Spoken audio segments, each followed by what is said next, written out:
Alors, comme convenu, nous vous retrouvons avec plaisir en direct du siège de l'UNESCO à Paris pour mettre le documentaire que vous venez de voir en perspective. Alors, je rappelle que cette conférence donc a lieu dans le contexte de l'édition 2020 de la Journée mondiale de sensibilisation au tsunami qui se déroulera le 5 novembre prochain. Avec cet événement aujourd'hui, donc nous ouvrons cette campagne de 30 jours organisée par le Bureau des Nations Unies pour la réduction des risques de catastrophe et par la Commission océanographique intergouvernementale de l'UNESCO en collaboration avec d'autres partenaires des Nations Unies, comme par exemple le PNUD et sous le parrainage, il ne faut pas l'oublier bien entendu, du gouvernement japonais. Alors, cette campagne a pour objectif d'augmenter le nombre de pays dotés de stratégies nationales et locales pour limiter l'impact des tsunamis. Et cette année, la journée mondiale de sensibilisation au tsunami se focalise sur deux éléments essentiels dont vous avez entendu parler dans le film. C'est en lien avec les stratégies de réduction des risques et leur adaptation par les communautés vulnérables. Il s'agit de l'expertise scientifique et de la connaissance et de la mémoire collective des catastrophes. Alors, pour parler de tout ça, nous avons plusieurs intervenants brillants avec nous que je vous présente tout de suite. Alors, avec nous ici à Paris, nous avons Vladimir Ryabinin, qui est donc le secrétaire exécutif de la Commission océanographique intergouvernementale de l'UNESCO. Bonjour. À vos côtés, donc, nous avons Pascal Guérin, le réalisateur du documentaire. Bonjour. Christophe Larocque, qui est donc géologue au laboratoire GéoAzur du CNRS. Tous trois sont à Paris. Et nous avons en visioconférence, en distanciel, comme on dit maintenant dans notre nouveau vocabulaire, Hermann Fritz, qui est donc géoscientifique à l'Institut de technologie en Géorgie, en direct de Savannah, donc sur la côte ouest américaine, et Ricardo Mena, qui est directeur du Bureau des Nations Unies pour la réduction des risques de catastrophes, qui lui est à Genève, et Irina Rafliana du Centre de recherche sur les océans à l'Institut indonésien des sciences, qui est avec nous depuis Jakarta. Alors Pascal Guérin, on vient de voir votre film, donc on va débuter avec vous. Qu'est-ce qui vous a donné envie tout d'abord de faire ce film? C'est la rencontre avec un chercheur spécialisé des tsunamis, Patrick Wasmer, lors d'un film précédent. Et ce film racontait une investigation scientifique sur une éruption cataclysmique en Indonésie qui a changé tout le climat planétaire. Et cette éruption a provoqué un tsunami important. Alors j'ai trouvé le sujet fascinant, donc je me suis documenté, j'ai fait des recherches et je suis tombé sur une carte des tsunamis éditée, une carte historique éditée par l'UNESCO qui répertorie 1200 tsunamis à travers toute la planète sur les 3 derniers millénaires. Donc j'ai pris conscience que c'est un phénomène planétaire qui nous concerne tous et j'ai cherché à comprendre comment les scientifiques enquêtent sur ce phénomène dévastateur. Voilà, vous avez mis quand même 2 ans à faire ce film, ouais. Et c'est vrai que c'est assez angoissant finalement quand on le découvre, on prend conscience de l'ampleur du phénomène.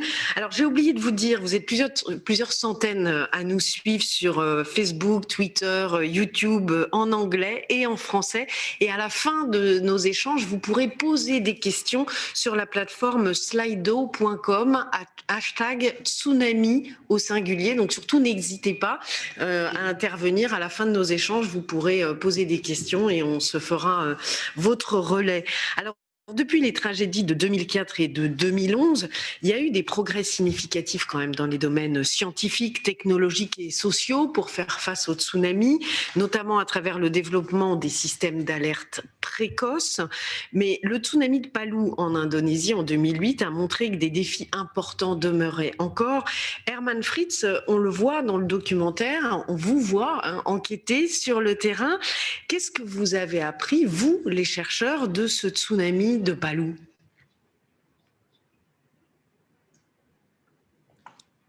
Hermann Fritz, est-ce que vous m'entendez?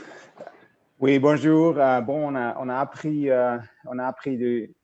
We have learned from the tsunami in Palu, in particular the risks of local tsunamis to communities in around the world, in Indonesia, similar to what we've seen in Haiti. So local tsunamis, in local tsunamis, it's really the tsunami awareness, the preparedness of the population for self-evacuations, that saves lives. So this is very critical because the warning centers, they're primarily geared towards the large faults, the large rupture zones.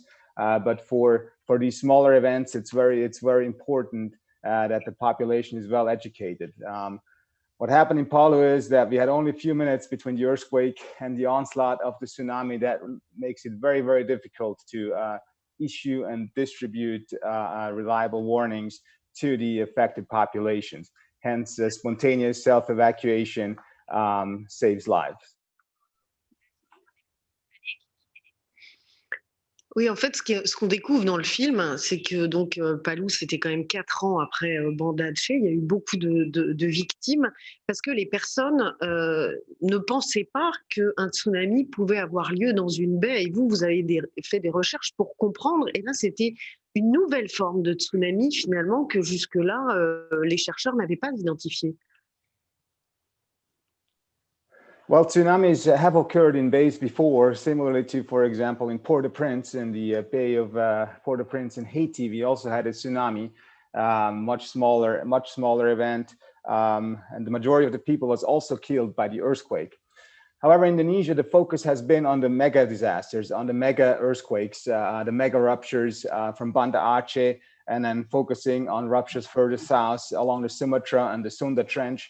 And the Java trenches. So those have been the focus. We've had a lot of disasters in Indonesia there. 2004 was the cataclysmic event with more than 200,000 victims across the Indian Ocean. But there have been several others. There has been Java 2006 with 700 victims.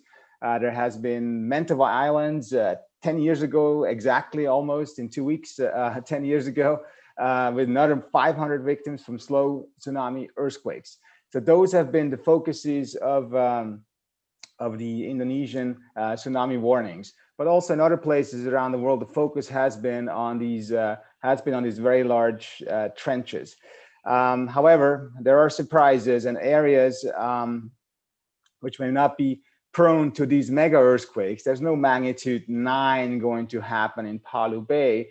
But the proximity of the fault to the shoreline and the fault running through the bay itself poses a huge risk in terms of the earthquake itself due to the strike slip motion and the horizontal shaking. But that also triggers landslides, and landslides can occur on land or they can also occur submarine, and that can cause localized tsunamis of unexpected surprise magnitudes.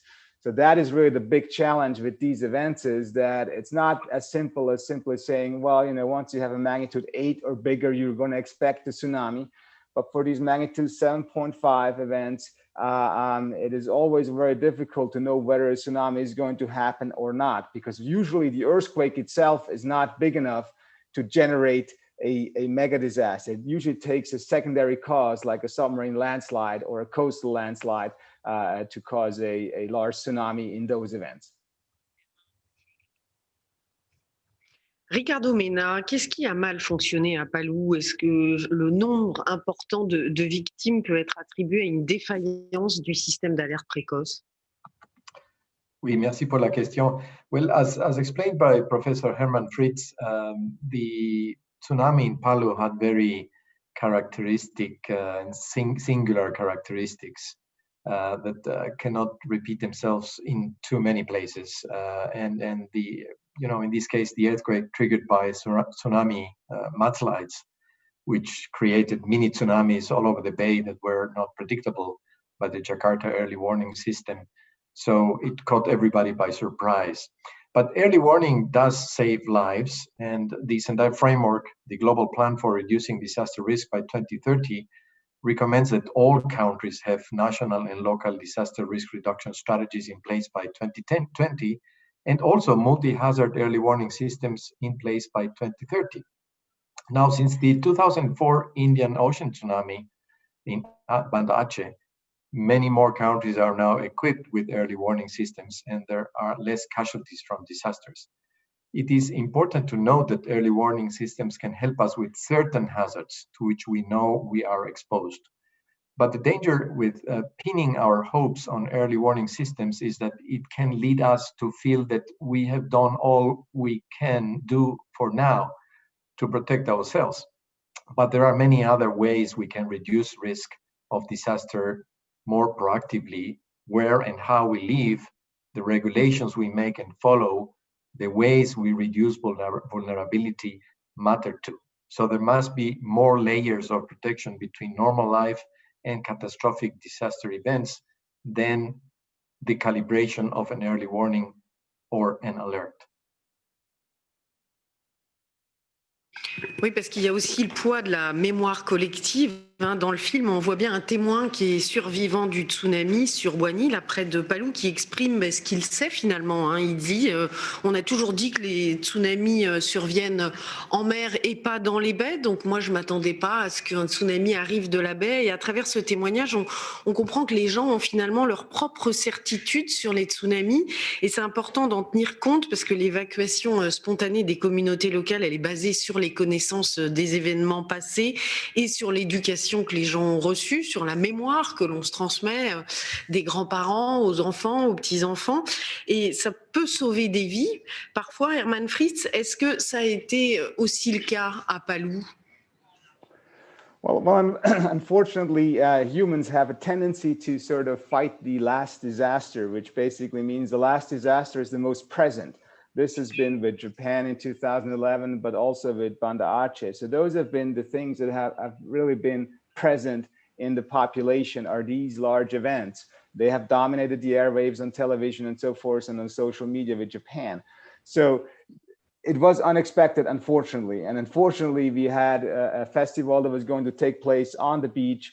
And unfortunately, the local knowledge was not properly transferred to the population, or at least not widespread. There were even warning signs and evacuation routes marked in large parts of Palu, but it did really not occur to most people to evacuate until the tsunami was actually visible and the onslaught was beginning, and then people were essentially running away from the wave. So this was unfortunately the situation in Palu. So it is very important that ancestral knowledge is transferred to younger generation. And then hopefully now, of course, we have the tsunami has been caught on video, the earthquake has been caught on video. So we have very detailed documentation now with social media and videos and television documentaries. So hopefully in the future, these memories will be passed on. Because one of the big challenges with these rare events is that they're very infrequent and they don't always represent themselves in a comparable way. So you can have an earthquake, a strike slip event in a bay that doesn't trigger any landslides and there is no tsunami. And then there can be another event that unfortunately may not even be the bigger earthquake, but it may for some reason cause submarine sliding and therefore trigger a tsunami. So these are some of the challenges with events that are occurring, not necessarily on decadal scales, but on centennial scales. And in those cases, it is very important to transfer the knowledge through educational programs and other forms to the next generation. Irina Rafiana, je rappelle que vous travaillez au Centre de recherche sur les océans à l'Institut indonésien des sciences. Vous êtes avec nous depuis Jakarta. Est-ce qu'il y a des expériences en Indonésie ou dans d'autres pays qui montrent que l'éducation aide à faire face au tsunami? Thank you very much. I'm actually in Germany at the moment doing my PhD research. Ah, pardon. Yeah. No, it's okay. Yes, there are actually local knowledge embedded in the society in Indonesia and I'm sure elsewhere. For example, the Smong knowledge in Aceh proves that this local knowledge can actually save lives. The Smong in Aceh means if you feel a ground shake, you have to go quickly to the higher ground, and because in a short moment there will be a huge tsunami wave coming in. So that saved approximately 10,000 of communities during the Aceh tsunami in 2004. But this knowledge does not necessarily translate it into such action in many other different areas in Indonesia and also elsewhere in the world, because this knowledge does not necessarily translate into what could potentially happen in the future. And this is a problem. So there are local knowledges in Palu Bay. We have to acknowledge that for the past tsunamis in 1927, 1938, 1968, 2018, and I understand that UNESCO is developing a very rigorous documentation on this as well. But then all of these information and knowledge are not translated into the action. And sometimes modernization and also development in the coastal area diminish these knowledge as well, because there are a lot of migrants coming in and residing this coastal area in the urban area of Palu, for example, but it still remain in the suburban area in Donggala, for example. But then we came in to realize that there are actually some education intervention coming into this particular community, training them that there could be a tsunami coming in for approximately 15 minutes of lead time. So this is another intervention that actually created another risk in itself, because it did not occur in the reality. And as you could probably see, there are some of the communities in the Palu area that says, no, the tsunami is a hoax, because this is not what was told to us beforehand. So I would say being,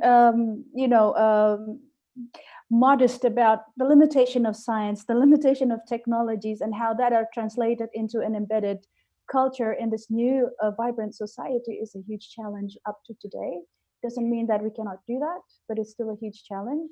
And I think we can learn a lot from this documentation very, very well.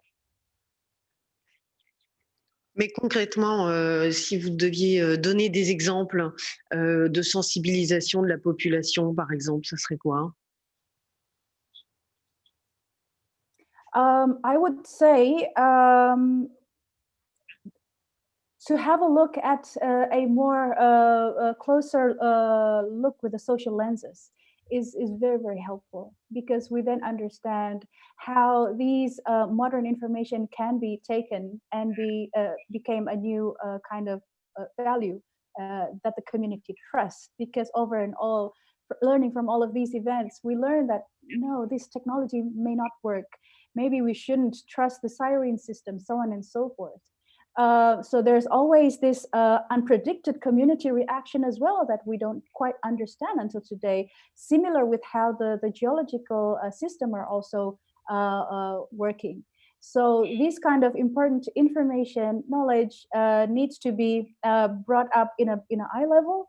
Like we have to have a same kind of level with the communities, listen to them, and build a more close dialogue with them, but at the same time encourage more science and technology advancements as well.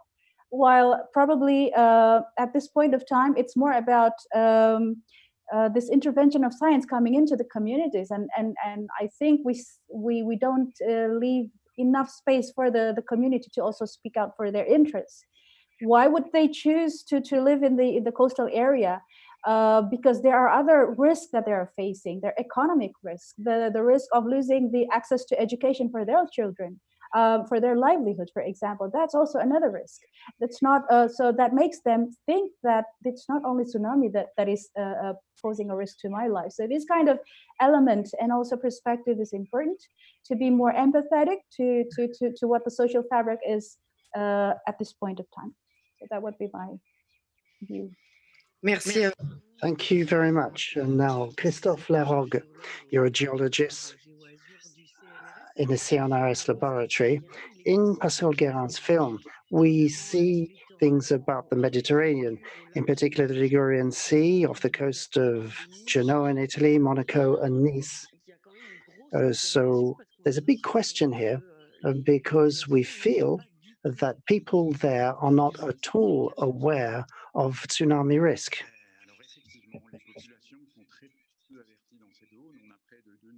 Yes, that's true. There are about 2 million people who live along that part of the coast between Nice and Genoa, a little bit inland. And it's true that there's a lack of knowledge and preparation. So we can see that The local authorities are aware of this. They have knowledge of the problem. But what is lacking there is the provision of information to the local population for various reasons. You have to realize that in the Mediterranean, this type of event is quite rare. And of course, it doesn't happen anywhere near as frequently or as severely in places like Japan or Peru.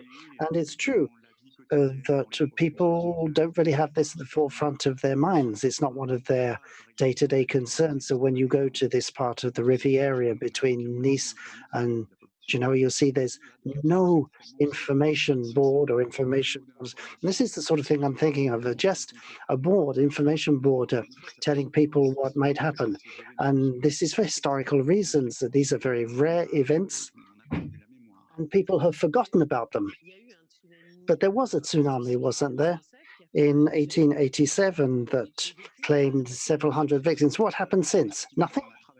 Well, it's true that we've taken a look at the 1887 event, which was a tsunami triggered by an earthquake, which was the result of a lot of the casualties. So it was, relatively speaking, a small tsunami compared with what you get in the Pacific. The tsunami, well, the earthquake and the tsunami took place at 5 in the morning in February. And obviously at that time of the year, there aren't many people. So much less dangerous than in the middle of the summer.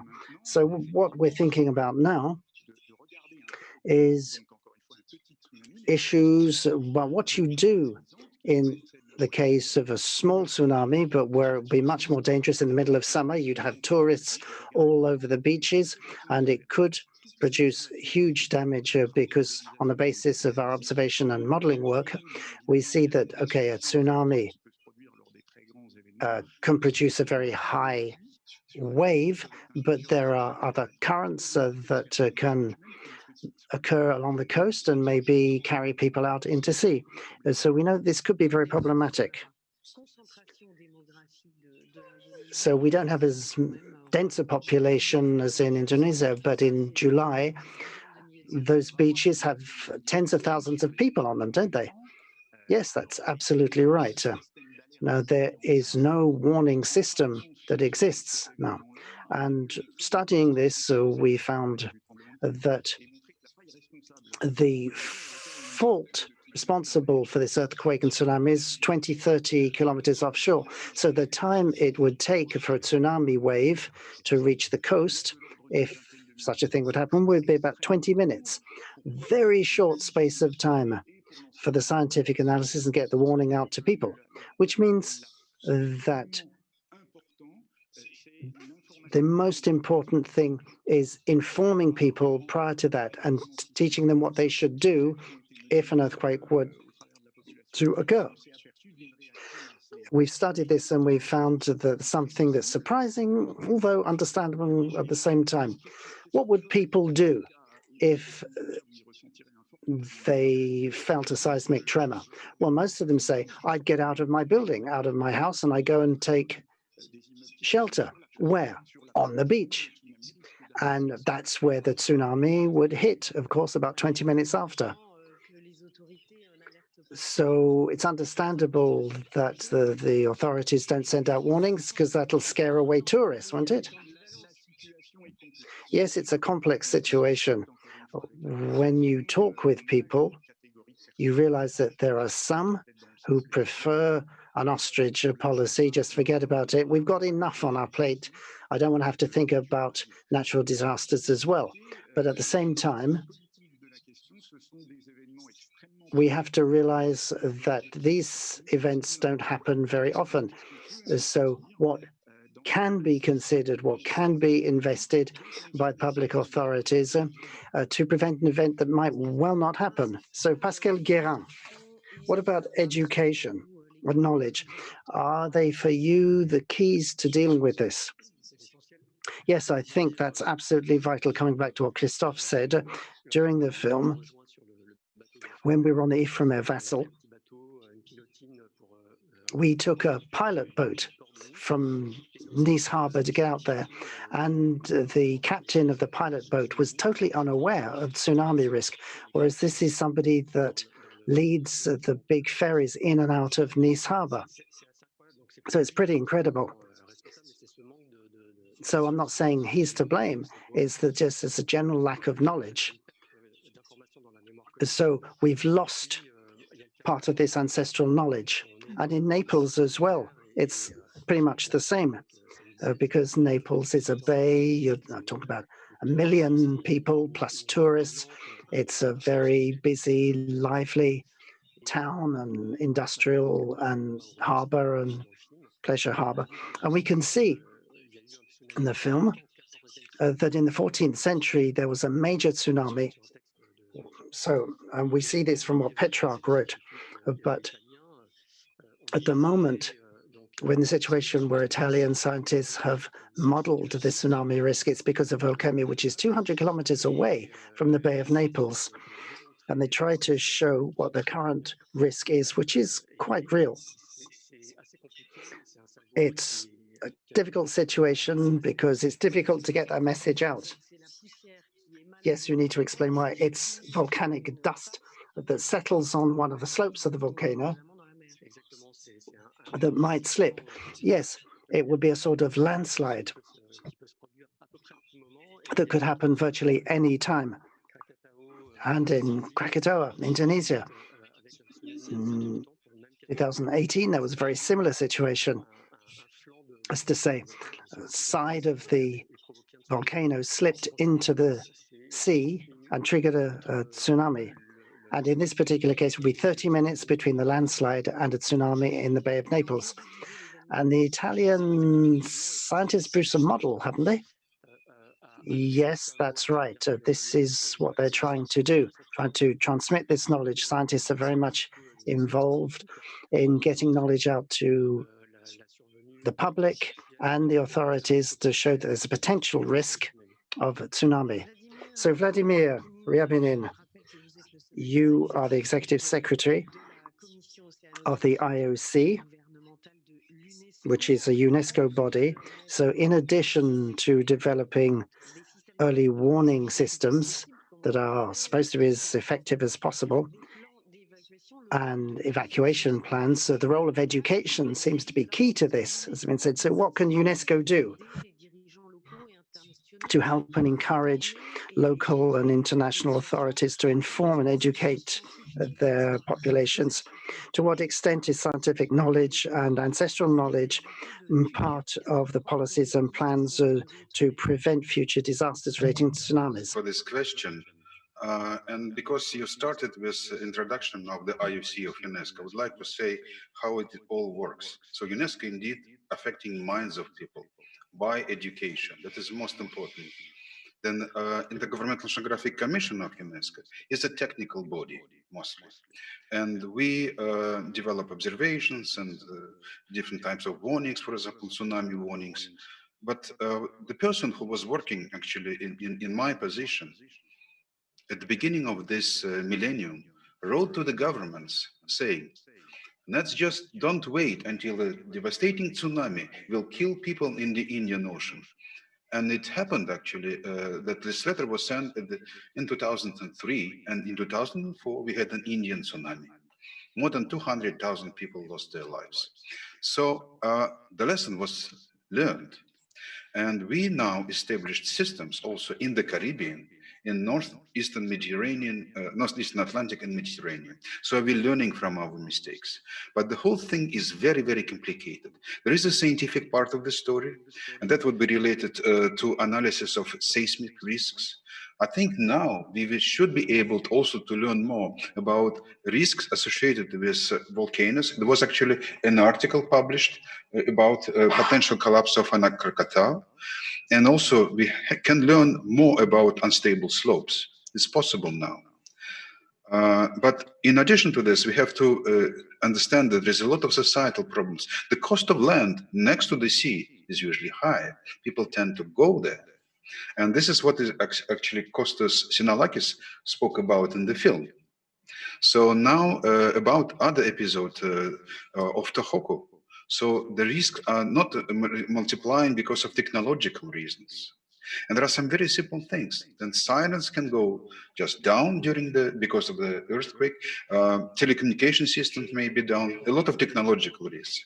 Then education is very indeed important. And I think Tilly Smith was already mentioned. A 10-year girl saved hundred lives because she is a good student. She understood that the state of the ocean before the tsunami is quite peculiar. The level retreats. There are some bubbles in the water gets a little bit darker. Typical picture. But it takes fantastic brain to learn that from her teacher and say, we need to run. So education is really important. And you see, we have a program which is called Tsunami Ready. So when we understand that some communities are ready, we just give them, I sign certain certificates, and people just really are ready for saving their lives. That's most important, because this is about their readiness. So we do everything, but we also need to speak to people. And I would like also to generalize before I close the answer, that in principle, our planet, our civilization is becoming more and more science intensive. We have climate change. You need good science to understand and mitigate and adapt to climate. And we need fantastic science for the tsunami. We cannot predict earthquakes, but we can do really a lot when it comes to tsunami. And because of that, the IOC of UNESCO proposed to United Nations a decade of ocean science for sustainable development, to really mainstream the ocean science so we can serve people. Not only sound an alarm about climate change, but propose solutions. And this decade is starting on the 1st of January 2021. And then it will be transformational, revolutionary campaign that will make ocean science as strong as is needed to save lives, to save capital, to protect us from climate change, or as much as we can, as much as depending on the ocean. So I think we have to be very philosophical and go very deeply into social sciences, into technical sciences, geological sciences, and this combination may actually really be a strong contribution to living sustainably. Thank you. Yes, I think we've got the message there. So, Irina Rafliana, how can we, in your opinion, educate the general public? Thank you very much for the question. I think we should look education and understand that as a broader and comprehensive frame. So not only educating the public, but also discussing about the growing complexity of risk, particularly in tsunamis worldwide. And I would say the only way to do that is to be more engaging with many different layers of public. It could be household, it could be the economic sectors, it could be the education sectors, the policymakers. All of these different layers have different approaches in how we develop dialogue with the purpose of educating each other on about the risk. And I think for the general public, it should not be scary. We should try to alter all of these narratives of the scary tsunami into something that is similar with other everyday lives. Like when we're talking about cancer risk, or you're talking about COVID risk, for example, tsunami risk should be something that is part of the daily discourse of the public. And this is actually a huge task for scientists and also for science communicator as well.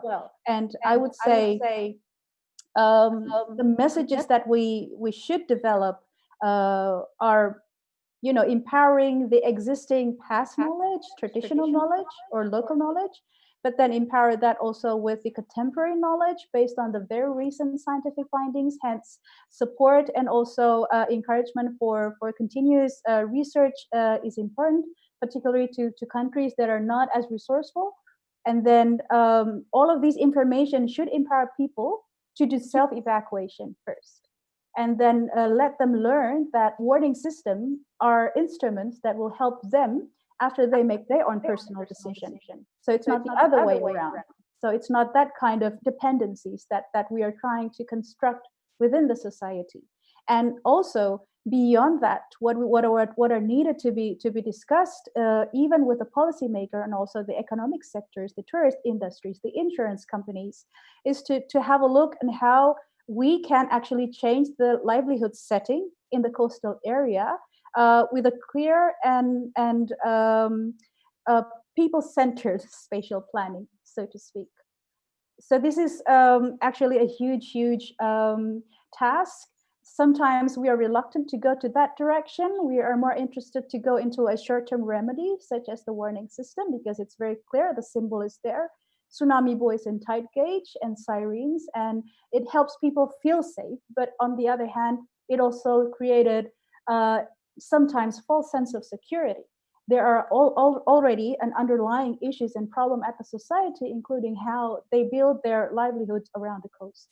And this is important, and this is a long-term process. And this is, I think, how education should actually look as well. So I would say, I really appreciate Pascal and all of the team of the wonderful documentation, because it gives a clear imagination that would recreate a positive perception of what we should do, what we can understand, what we can learn from the past, and what kind of tools that we can take to better improve our preparedness living in the coastal area against many different unique trigger of tsunamis, not only huge earthquake, but also landslide, slumps, and so other that needs to be understood by the public.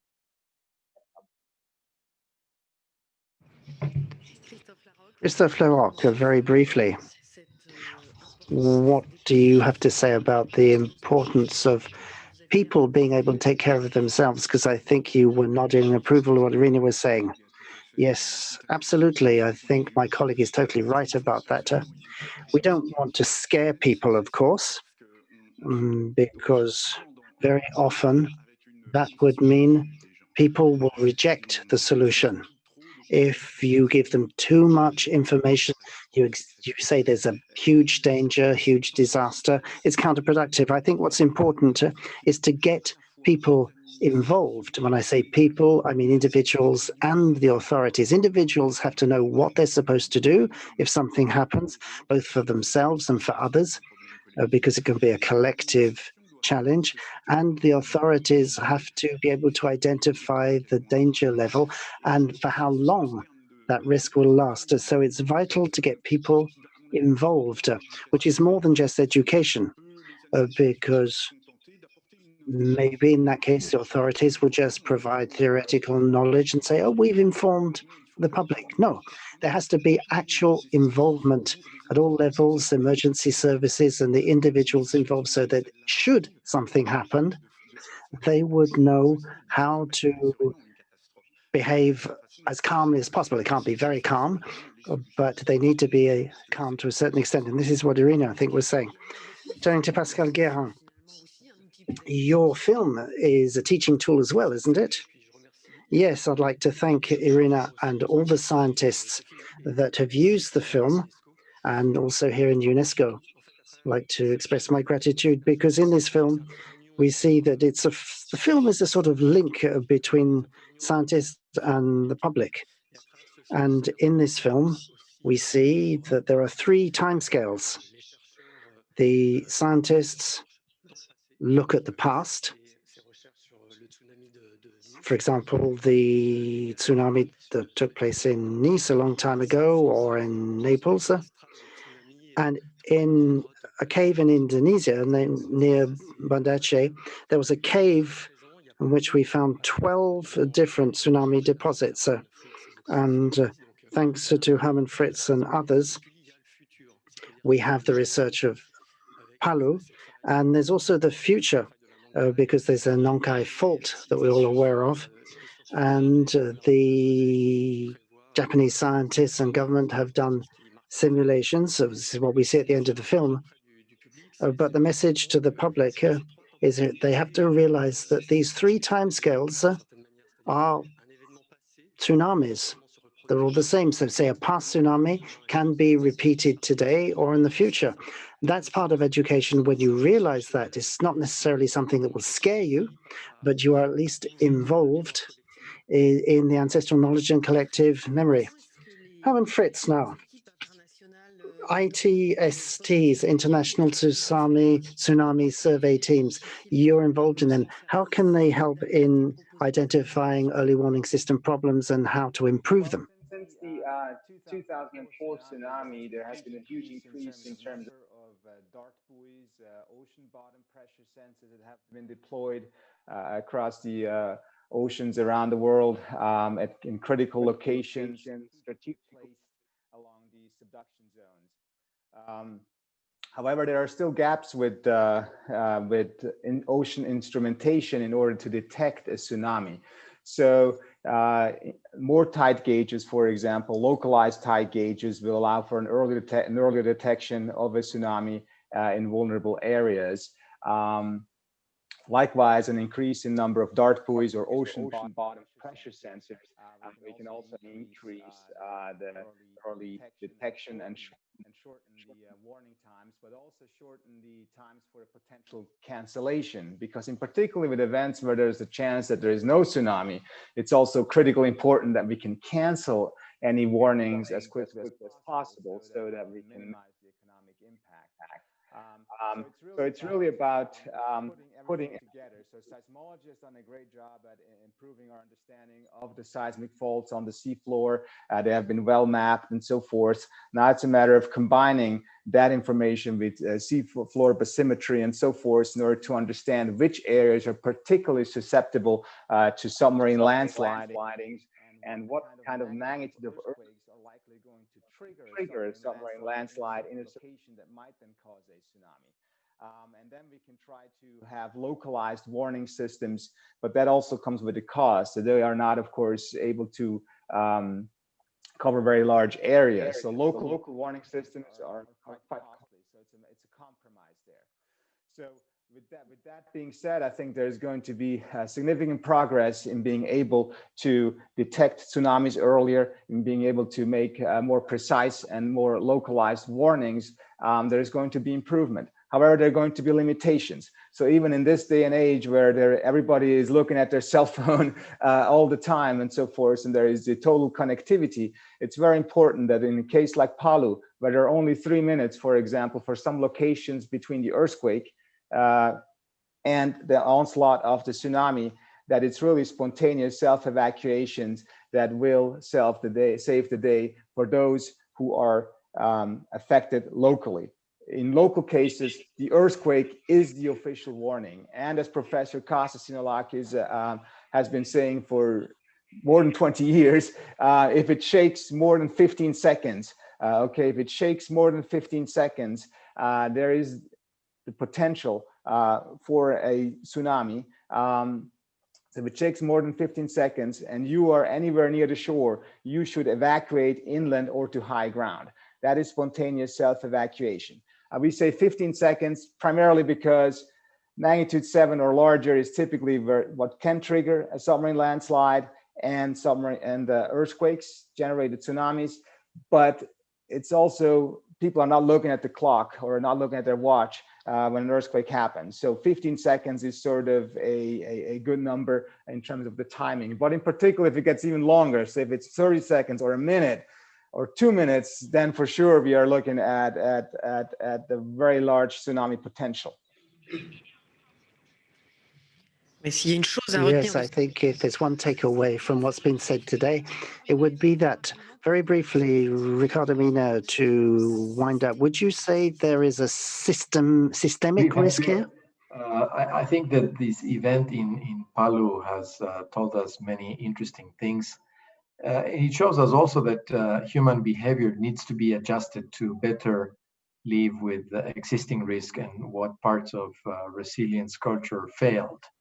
So in terms of, families still living in transitional shelters after 6 months, for example, or livelihoods lost, school days lost, etc., a number of families still relying on external assistance. And what elements of the city's development plans have driven increased exposure and by consequence risk. So we have learned through COVID-19 also that risk cannot be looked at in a compartmentalized or siloed fashion. everything is connected in today's society. So we need to look at things in a broader and more holistic way. So the wonderful thing about going beyond the early warning systems and their calibration is to actually help support communities against all sorts of risks, as was already been mentioned. A tsunami warning is useful for warning against tsunamis, which is of course very important, but the strong social safety net reduces the risk of impact due to tsunamis, but also droughts, epidemics, cyclones, and other types of hazards that we are exposed to. So tsunamis, like all disasters, are symptoms of risks we have been accumulating across multiple systems. We have been building up hazard risk through factors like climate change, this in the case of hydrometeorological hazards, or highly networked and interdependent trade and travel networks, as is the case with the pandemics or epidemics. We have been building up risk exposure by making our lives and lifestyles reliant on consumption, capital, and growth. And we have been building up vulnerability risk by a system characterized by growing inequalities and discrimination. So it's those root causes of risk that we also need to tackle. So we must be ready for tsunamis, but we must not wait to reduce risk across all parts of our society. Over to you. Thank you very much to you. Thank you to everyone for this very rewarding discussion that I'm sure will have led to many questions from people following us on Facebook, Twitter, and YouTube. So I'll just remind you that there is a platform to ask questions, slido.com #tsunami, in the singular, Tsunami, and there are questions. Don't know who sent it, but it says, to what extent is UNESCO supporting countries with tsunami risk? Mr. Riami, could you answer that one maybe? I'll try. Thank you very much, Cecile.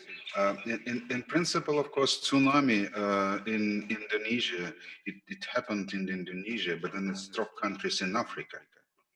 So, and Herman Fritz was speaking about the optimal combination of various types of instrumentation. So there is a social part of the tsunami warning, and this is very important in terms of education, how people react. There is also a technical part, analysis of risks, installation of observing system, models that generate information from the information from the seismic stations, generate information about potential tsunami wave and things like this. So a lot of technical issues and a lot of social issues. And this all requires international cooperation. So it's exactly the role of UNESCO to to prepare for everyone a platform for building our resilience. Tsunami warning systems now in 4 parts of the world: Pacific, in the Indian Ocean, Caribbean, North Atlantic, Mediterranean, and also exchange of information, because from the experience in Pacific we learn how to save lives in Mediterranean, and vice versa. So that the whole platform for cooperation is what we're proposing, supporting through the Intergovernmental Oceanographic Commission, and also we work with community.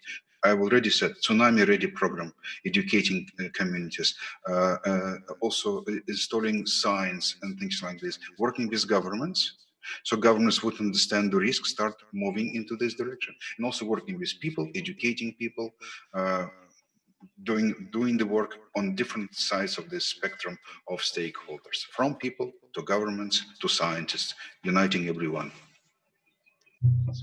Thank you. Thank you very much. There was another question here. This is really for the scientists. What do I need to study to become a tsunami scientist? So Herman Fritz, what would you say? What do you need to study to end up as someone like you who goes around the world studying tsunamis and their aftermath? Several avenues, of course, for a tsunami scientist. There is the physical side of things. So for that, there could be an oceanographer, a tsunami modeler, a geologist, a seismologist, so earth and atmospheric science, geophysics, oceanography. Those are really the things that cover the scientific aspect of it. Then there's the engineering side. There are coastal engineers and civil engineers who deal with the engineering infrastructure along the coast. So that is sort of the interface of the science and the infrastructure and the population. And then there's the social science side of things. And that is then an aspect which Irene knows much better than I do. So there are really reconnaissance teams on all sides of things. There's typically the geophysical side, the geological side, there's the tsunami side itself, there's the engineering side, and there's the social sciences side. So there are different aspects of tsunami research, and it covers it covers a variety of fields across science and engineering and society. So there are really different teams and different pathways that can be taken to engage in future tsunami surveys and reconnaissance activities with different focuses. So there are now 20 years ago, there were very few teams that would go out. There would be an international tsunami survey team. There would be a Japanese team, perhaps a US team, perhaps a European team. And now I think things have gotten much more diversified. There are typically dozens of survey teams that go out with similar, but also with very distinct focuses. So I think that is a very good thing that has increased participation significantly. So there are multiple pathways that can lead you to a tsunami scientist. There's not just one. Well, we certainly get the message that you're very enthusiastic about this. Another question, will we ever be able to predict tsunamis? Oh no, sorry, it's the other one. What is the link between the tsunami warning system and a multi-hazard early warning system? So are such systems interoperable? Comes back to what Ricardo and Mina were saying. Maybe you're best placed to answer the question. What's the connection between a tsunami early warning system and a multi-hazard early warning system? We have a pleasure. So there are many areas that we need to look at, because as I was saying, risk is systemic, so we cannot look at hazards in a siloed fashion. Actually, the Sendai framework recognizes that the scope of hazards that need to be looked at are not only limited also to the natural hazards themselves, but also the man-made hazards and their technological, environmental, and biological hazards and risks.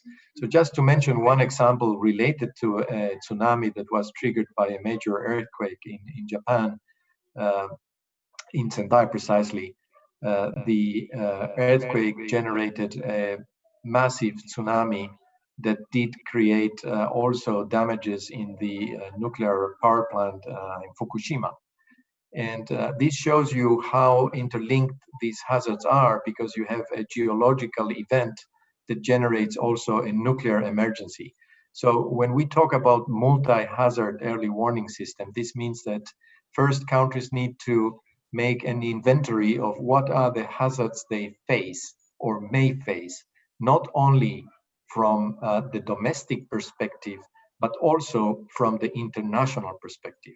And tsunamis are also a very good example of this. There can be a big tsunami happening in one side of the Pacific Ocean that can affect the other side multiple hours later.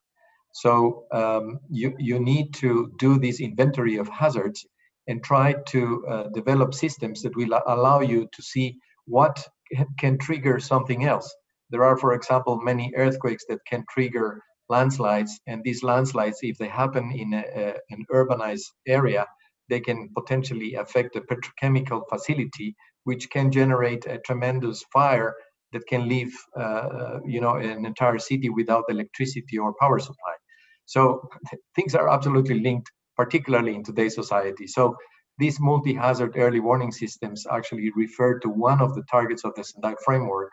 It's target G, that says that the number of countries that have access and use of multi-hazard early warning systems, as well as risk assessments and risk information. Because as we have seen now in the discussion, it's not only about early warning systems, it's also about risk information.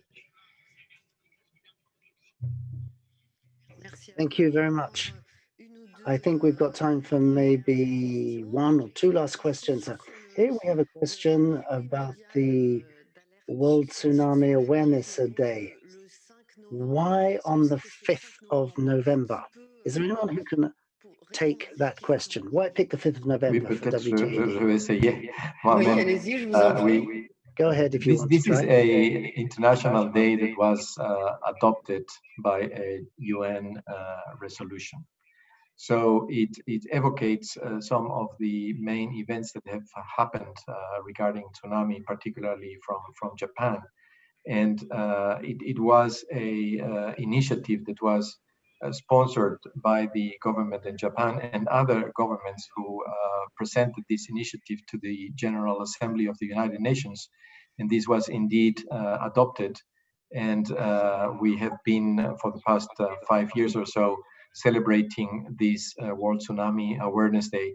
I have to say that we also have another international day that has been adopted by the General Assembly, which is the International Day for Disaster Risk Reduction that we are celebrating precisely today.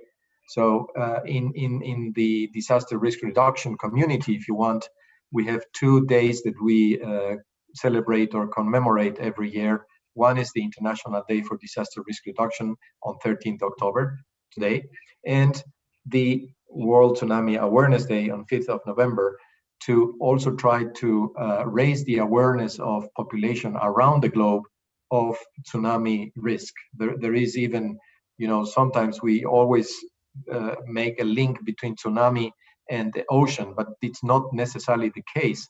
I live in the city of Geneva in Switzerland by the Lac Léman, and there is indeed also historic evidence of tsunami in the Lake of Geneva because of a huge landslide as well. So it's not just ocean and coasts, it could also be lakes inland.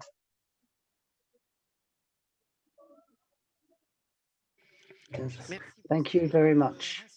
That's somewhat reassuring. I think we've got time for one last question. Will we ever be able to predict tsunamis in the mid to long run?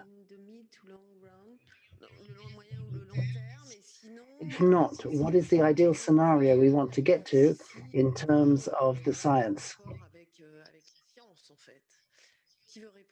Who would like to take that question? I can try this one. Tsunami prediction requires to predict the source.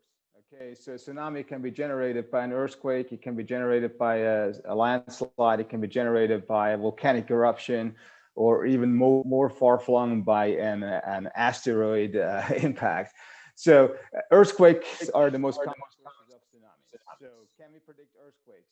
At this time, earthquake prediction is still a very contested field in science, and unfortunately, nobody is reliably able to predict an earthquake at this time. So until we have a reliable earthquake prediction, it will not be possible to predict the tsunami until the earthquake actually happens. So once the earthquake happens, then all the mechanisms of early warning from a seismologic perspective, but then also from an ocean observing perspective and so forth are set into motion, modeling and so forth. So once an earthquake actually occurs, then for the tectonic earthquake generated tsunamis, the tsunami modeling is very reliable, and the forecasting is very effective, and the forecasting actually goes to the level of numbers of meters of flooding and velocities in the streets. So that is kind of the level of warnings and in terms of the forecast that we are targeting. So that is similar to what's already been in place, for example, for hurricanes in the United States. Level of flooding in the main street, the velocity of flooding in the main street, and so forth. So that is what we're working to there. However, all of that only starts to be effective once the earthquake happens. So until the earthquake itself can be predicted, we are still limited to this scramble of trying to resolve everything in the minutes that follow after the earthquake has occurred. Until we have a reliable earthquake prediction, this is still one of the grand challenges in earth sciences. So this will be still be, unfortunately, this will still be a long time, unfortunately. Well, until that happens, we'll have to take on board what you said. If there's a quake for more than 15 seconds on a beach, then run. Christophe Larocque, I'd just like to come back to what Herman says is quite right concerning prediction of earthquakes, which is a research area that still needs more work. But several scientists or scientist teams are saying it's important to identify the type of quake, its magnitude, and given that you think that there will be an earthquake one day, you then work on the preventive side of things. Modeling of all this is pretty good with coastal geometry measuring. We can produce maps of possible coastal flooding and make it possible for local authorities to work on prevention plans. But you need to base all that on the right scenarios. And what happened in Japan 2011 is outstanding in that respect, because the Japanese predictions weren't wrong, but they were wrong about the order of magnitude of the earthquake, I think by one order. And all the plans that were basically good just didn't apply because they'd made this basic mistake about the extent of the earthquake. But there's a lot of modeling work that does provide authorities with useful data about tsunamis. Okay, well, that's one last question. That was reassuring, thank you. I would ask Mr. Robinin one last question. Can you tell us about the decade of the ocean? How is it related to tsunami risk reduction? Okay, thank you. Then let me thank the anonymous the person who asked that question and for the interest. You know, I think we cannot actually reduce the risk of tsunami. We can reduce the risk of disasters coming from tsunami. And that is a very important thing because, as Herman said, you know, tsunamis it is very difficult to predict tsunami. It is possible to warn about tsunami. And indeed, in the decade of ocean science, I think it's very important also to mention to you the vision of the decade, the science we need for the ocean we want. And we want the ocean that is characterized by certain qualities, and we call it societal outcomes of the decade. And one of these qualities is the safe ocean. Of course, it's not about the ocean, it's about our capacity to organize our safety with regard to potential disasters coming from the ocean. And one of the challenges of the decade is to develop multi-hazard early warning system. This is exactly what Ricardo was outlining for all the elements that relate to the ocean. And I think we can really conduct some studies and understand better the seismic risks, other risks associated with potential of generating tsunami. We can much better organize ourselves. And also in the ocean decade, we are promoting ocean literacy. When people know how they can live with the ocean. A part of this ocean literacy is much better preparedness of people. And also much better organization. Because, you know, if there is a COVID situation and you speak only to doctors and then there is tsunami warning, then you don't know what to do. So to organize the society in a way that based on science, people have good guidance and they know what needs to be done is the ultimate objective of the decade in relation to all ocean hazards and also the earth system science that will help us to live better with community, with all other issues that we face. So organization, science, societal understanding, education, they all come together to live better. Thank you very much. I'd also like to thank all the speakers, either here in Paris or various places around the world linked by a video conference, all those who followed us on Facebook, Twitter, and YouTube. You'll be able to take another look at this debate and Pascal Guérin's film. It will go up on the IOC's Twitter account, which is UNESCO, at UNESCO. So thank you all very much. I hope you enjoy the rest of your day and be careful.